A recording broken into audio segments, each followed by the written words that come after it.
Hi guys, welcome to brand talk. और आज हमारे साथ हैं सौरभ सीताराम, जो कि हैं डायरेक्टर और को फाउंडर केवेंटर्स, फैट टाइगर और चीके। Welcome to brand talk Saurabh. Thank you. आपने केवेंटर्स ब्रांड को 2015 में रीलॉन्च करा है, अभी 4 साल हो गए हैं। जर्नी किस तरह से रही है?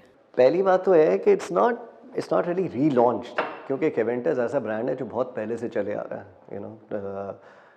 आपको तो पता है काफ़ी पहले लॉन्च हुआ था वो, तब से इफ़ आई रिमेंबर करेक्टली उसमें भी कुछ वेरिएशंस हैं, but the year is about 1896 ऐसी कुछ, राइट। सो काफ़ी पुराना ब्रांड है, बट हाँ तब बट अग्रेसिव एक्सपेंशन जो है वो हमने अभी शुरू करा है। सो 2015 से touch wood the journey has been fantastic यार।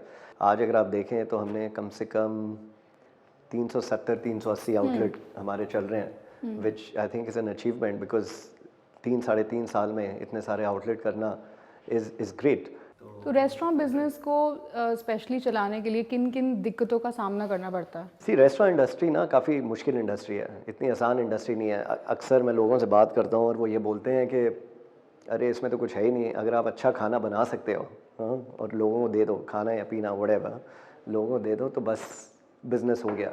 But easier said than done यार, बिकॉज 2-3 चीज़ें होती है रेस्टोरेंट इंडस्ट्री में। जो खाने का टेस्ट है और एक्सपीरियंस है ना, वो खाली I think it's just about 32% अगर मैं उसमें, या 33% ले लो, बाकी हो गया एक्सपीरियंस, बाकी 33% हो गया आप कैसे रन करते हैं, मार्केटिंग स्किल्स क्या हैं वगैरह वगैरह। तो आप देखोगे कि काफ़ी टाइम ऐसा होता है कि जैसे शेफ़ है, अब वो बहुत ही अच्छा शेफ़ है, लेकिन जैसे ही वो बिज़नेस में आता है, उसका खाना तो बहुत बढ़िया है, लेकिन जैसे ही वो बिज़नेस में आया और उसने अपने रेस्टोरेंट शुरू करे, काफ़ी टाइम ये होता है कि he is not been successful. बिल्कुल। तो आपका कहने का ये मतलब है कि जो सीजन्ड लोग हैं, जिन्होंने वो प्रॉपर अपने हाथ जो हैं वो क्या कहते हैं उसको, एक्सपीरियंस में उन्होंने नहीं, ऐसा एक्सपीरियंस नहीं लोग है। हैं वही चला सकते हैं? नहीं नहीं, ऐसी बात नहीं है। कोई भी चला सकता है, कोई भी बिजनेस मेरे ख्याल से तो कोई भी चला सकता है। कुछ ऐसा तो है नहीं कि एक्सपीरियंस ज़रूरी है। Experience helps, but everybody is doing a business the first time ना। कोई ना कोई पहली बार बिजनेस तो करेगा, always the first time,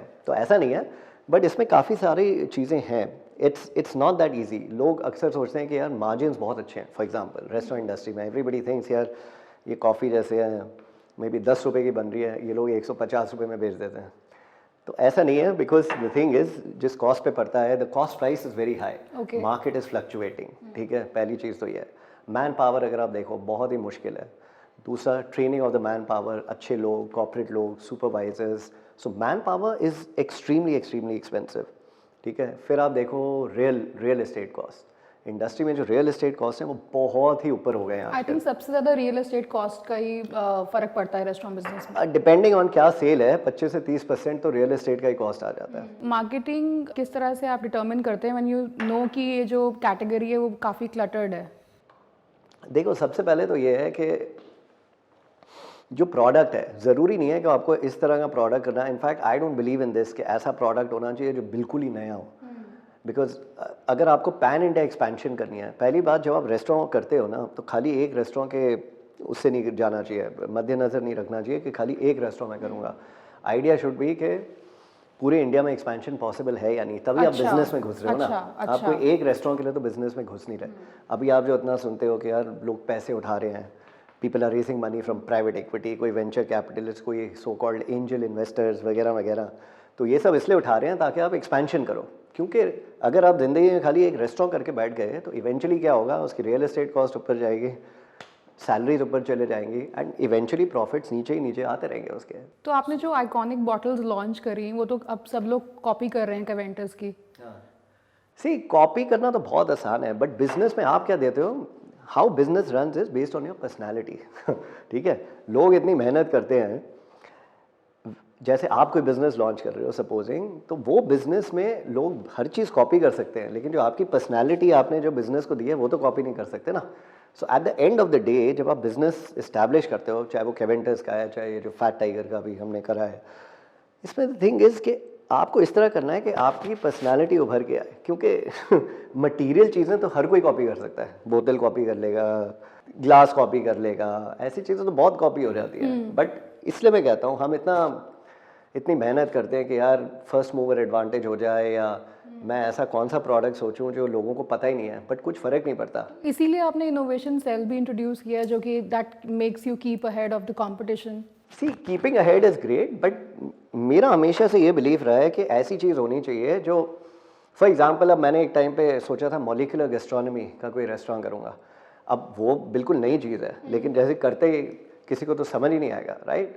so very important है कि ऐसा प्रोडक्ट, मैं हमेशा आई फर्मली बिलीव कि ऐसा प्रोडक्ट होना चाहिए जिसको लोग जानते हो। फॉर एग्जांपल जैसे हमने मिल्क शेक करा, ऐसा प्रोडक्ट नहीं है ना, पहले लोग बोलते थे अरे यार ये क्या कर रहे हो, ये तो हर दुकान में मिलता है, हर रेस्टोरेंट में मिलता है, बट द थिंग इज़ ऐसे नहीं होता ना, बट जिस तरह हम बेच रहे हैं वैसा नहीं मिलता। पर लोग ये भी कह रहे हैं कि जो मिल्क शेक आपने अभी रीडू किया, रिवैम कराया, रीलॉन्च जो भी कह लीजिए, उसका फ्लेवर और वो आइकॉनिक वो कनॉट प्लेस का जो रेस्टोरेंट वहाँ पे जो था एक उसमें और उसमें फ़र्क है।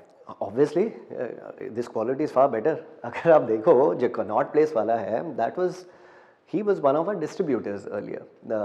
जो ट्रेडमार्क है, सब कुछ है, वो तो हमारे पास है ही तब से। So the original Keventers always belong to the Dalmia family.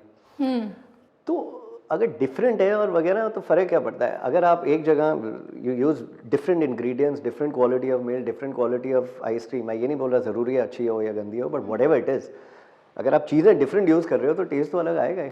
इसमें घबराने की बात नहीं है, लोगों को बोलो कुछ फ़र्क नहीं पड़ता। Okay. As long as taste अच्छा होना चाहिए, राइट? लास्ट टाइम जब हमने कॉन्वर्सेशन करी थी, आपने मुझे बताया था यू लॉन्चिंग आइसक्रीम्स जो कि अब मार्केट में आ चुकी है। अभी आप क्या प्लान कर रहे हो लॉन्च करने का?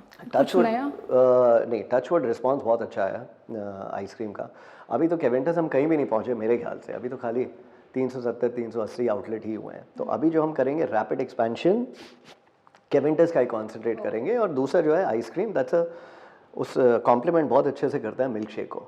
सो we are concentrating on these two way Keventers is concern, ठीक है? इससे आगे आई डोंट थिंक अभी। कौन सी सिटीज या ज्योग्राफीज आप अभी टारगेट कर अभी आप देखो वीएंस कितनी 72 सिटीज़ में हम लोग हैं अभी केवेंटर्स में। तो हमें पता है कि कैसे कैसे लोग कहाँ कहाँ रिएक्ट करते हैं, नॉर्थ में कैसे करते हैं, ईस्ट में कैसे करते हैं, आपने वेस्ट में क्या इंटरनेशनल करना भी है। लॉन्च किया था, how has been the response? Dubai में अभी 15 आउटलेट हो चुके हैं। बहुत बढ़िया रिस्पांस है।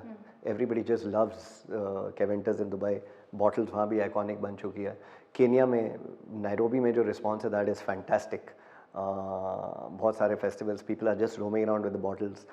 आप अगर नेपाल में देखो तो एनीवे वो तो वैसे ही बहुत अच्छा रिस्पांस है। So that's good, but our concentration right now जो हम करना चाहते हैं वो इंडिया, अभी इंडिया इज़ ह्यूज, तो अभी तो बहुत टाइम है इंडिया पूरा कवर करने के लिए। So we'll be concentrating on India, that's what we intend to. Any suggestion for the economic slow down for the government? कुछ बोलना चाहेंगे रेस्टोरेंट इंडस्ट्री से रिलेटेड? रेस्टोरेंट इंडस्ट्री में हमेशा जीएसटी इनपुट्स मिलते थे, राइट? अभी इन्होंने स्टॉप कर दिया है। 5% वाला जो हिसाब किताब है इनपुट आउटपुट जीएसटी का नहीं मिल रहा। उससे हर चीज़ क्या है, बहुत ही महंगी हो गई है। हर रेस्टोरेंट को कम से कम 10% का फ़र्क पड़ रहा है। वैसे ही रेस्टोरेंट इंडस्ट्री में जो एबिटा मार्जिन्स हैं वो होते हैं कम से कम मे बी 14% से लेके, अगर रेस्टोरेंट अच्छा कर रहा है तो ठीक है, 14% से लेके मे बी 30% तक या 35% तक। 10% अगर इसी में ख़त्म हो गए तो वैसे ही कुछ नहीं बचा। सो एज अ रिजल्ट क्या हो रहा है, ये बहुत ही कैपिटल इंटेंसिव इंडस्ट्री बनते जा रही है, विच इज़ नॉट राइट। ये चीज़ें हैं। Secondly, government should definitely regulate. अभी आप देखो डिस्काउंट से डिस्काउंट हर जगह हो रहे हैं, right? No industry runs on discount. Public के लिए ठीक है वगैरह वगैरह, but in the long run it's very very harmful. So उनको मॉनिटर करना है कि भाई कौन कितना, से नए नए प्लेयर कैसे आएंगे अगर आप खाली डिस्काउंटेड, आप एक्सपीरियंस के लिए जा रहे हो रेस्टोरेंट या डिस्काउंट के लिए? अगले साल का आपका क्या प्लान है, 2020 का? अगले साल इज़ लुकिंग गुड। मेरा बस एक ही प्लान है कि एक्सपेंशन रैपिड होनी चाहिए। ज़िंदगी में कभी धीरे नहीं चलना चाहिए, ठीक है? और कभी जो आपके पास लॉरेल्स है उस पर आपको निर्भर नहीं रहना चाहिए कि मैंने ये कर दिया वो कर दिया। नहीं करना चाहिए। तो नहीं, और सही कि यार मैं तो बहुत सही आदमी हूँ क्योंकि मैंने पास में ना अपने आप को प्रूव करा है, तो who the hell are you यार, उससे क्या फ़र्क पड़ता है? तो जैसे जैसे आगे बढ़ना है तो नई ज़िंदगी फिर से शुरू होती है। लाइक तो मेरा अगर सक्सेस, अगर मैंने 2022 में कुछ कर दिया या 21 में कर दिया, तभी I am a successful man. नहीं तो फिर पीछे रह गया मैं चलिए चलने हम के। यही आपको दुआ करते हैं, हमारी यही आपके साथ बेस्ट विशेस हैं कि आप आगे बढ़ते रहें और ऐसे ही केवेंटर्स को आप नई ऊंचाइयों तक ले जाते रहें। Thank you thank very you so much, that was Saurabh Sitaram talking to us in brand talk. Guys आप देखते रहिए ब्रांड टॉक, हम ऐसे ही बहुत अमेजिंग इंटरव्यूज के साथ वापस आते रहेंगे।